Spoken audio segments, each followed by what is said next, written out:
దయచేసి మళ్ళొకసారి నేను ప్రతిపక్షానికి విజ్ఞప్తి చేస్తున్నా, అభివృద్ధి భూసేకరణ విషయంలో మీరు అభ్యంతరం పెట్టకండి. నష్టపరిహారం ఇద్దామా, ఏమిద్దామో చెప్పండి, ఓపెన్ డిబేట్ ఫర్ దట్.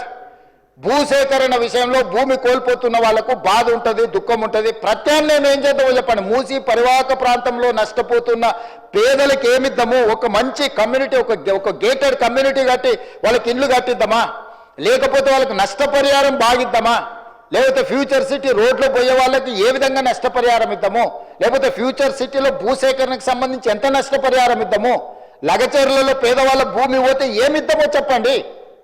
ఇది ప్రభుత్వ ఖజానాలో నుంచి ఇచ్చేది ఎవరు, వాళ్ళు కానీ నేను కానీ ఎవరు మన ఇళ్లలో నుంచి తీసిస్తలేము. ప్రభుత్వ ఖజానా నుంచి అభివృద్ధిలో వాళ్ళు సహకరించినప్పుడు వాళ్ళకు రూపాయి ఎక్కువ నష్టపరిహారం ఇచ్చి వాళ్ళని ఆదుకునే బాధ్యత మనది.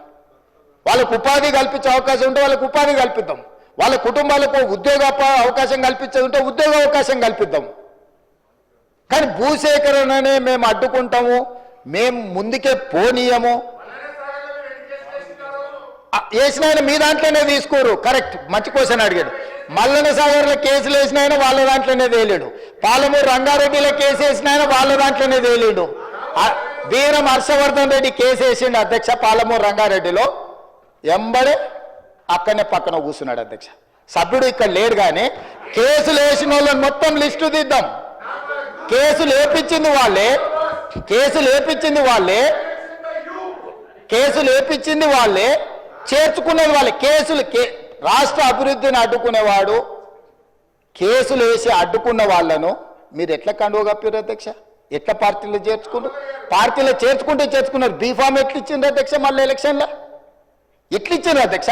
అంటే ఇప్పుడు ఎట్లా మాట్లాడతారంటే 2014 నుంచి ఒకే చట్టం ఉంది కదా అధ్యక్ష. స్పీకర్ పదవి ఉంది, విప్పు పదవి ఉంది, ప్రతిపక్షమే ఉంది. ఆనాడు ఎమ్మెల్యేలు మారితే మీరు మంత్రులు చేశారు, కనీసం మేము అట్లా కూడా చేయలేదు. మారలేదట వాళ్ళు, మేము మారనే లేదు, ముఖ్యమంత్రిని అభివృద్ధిలో కలిసి వచ్చినామంటారు. మీరు మంత్రులు చేసిన వాళ్ళు డిస్క్వాలిఫై కాలేదు, ఉప ఎన్నికలు రాలేదు. బాజాబ్తో గవర్నర్ దగ్గర పోయి మంత్రులే చేసి 5 ఏళ్ళు మంత్రి, 10 ఏళ్ళు, ఒక ఆయన 8.5 ఏళ్ళు, మా అక్క 4.5 ఏళ్ళు మంత్రి చేసింది. ఎన్నడూ ఉప ఎన్నికలు రాలే. కానీ ఇప్పుడు ఉప ఎన్నికలు వస్తాయి, వచ్చే వారమే ఉప ఎన్నికలు అంటారు అధ్యక్ష. ఎట్లా వస్తాయి అధ్యక్ష? చట్టం మారలే, న్యాయం మారలే, స్పీకర్ ఆఫీసు సేమే ఉంది, పాలకపక్షం ప్రతిపక్షం అట్లనే ఉంది, రాజ్యాంగం అసలే మారలేదు. ఇంకెట్లొస్తాయి అధ్యక్ష ఉప ఎన్నికలు? నాకు అర్థం కాలేదు. ఏ రాజ్యాంగం ప్రకారం వస్తాయి అధ్యక్ష? డాక్టర్ బాబాసాహెబ్ అంబేద్కర్ గారు రచించిన రాజ్యాంగం ప్రకారము గత అనుభవాల దృష్ట్యా ఎప్పుడు కూడా పార్లమెంట్ ప్రాక్టీసెస్ అండ్ ప్రొసీజర్స్ అని ఉంటాయి అధ్యక్ష. చట్టంలో గ్రే ఏరియా ఉన్నప్పుడు గతంలో ఎలాంటి విధి విధానాలను ఆచరించారు, సాంప్రదాయాలు ఎట్లున్నాయని చూస్తారు అధ్యక్ష. 2014 నుంచి 2019, 2019 నుంచి 2023 వరకు ఏ సాంప్రదాయాలను ఈ సభ ఆచరించిందో అచ్చం గదే సాంప్రదాయాలను మనం ఆచరిస్తాం అధ్యక్ష. అంతే కదా అధ్యక్ష? తమరైనా నేనైనా సేమ్ సాంప్రదాయాలనే ఆచరిస్తాం కదా అధ్యక్ష. సో అందుకోసమని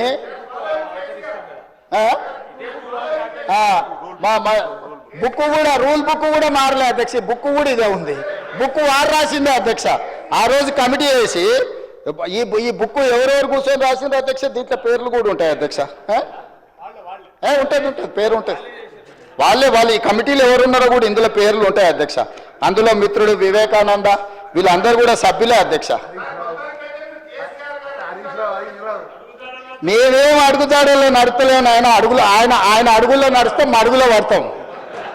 ఆయన అడుగులో నడుస్తామంటే మడుగులో పడతాం, సడుగులు ఇరుగుతాయి అధ్యక్ష. అట్లాంటి వాటి చేయం అధ్యక్ష. సాంప్రదాయాలను పాటిస్తామని అంటున్నాం అధ్యక్ష.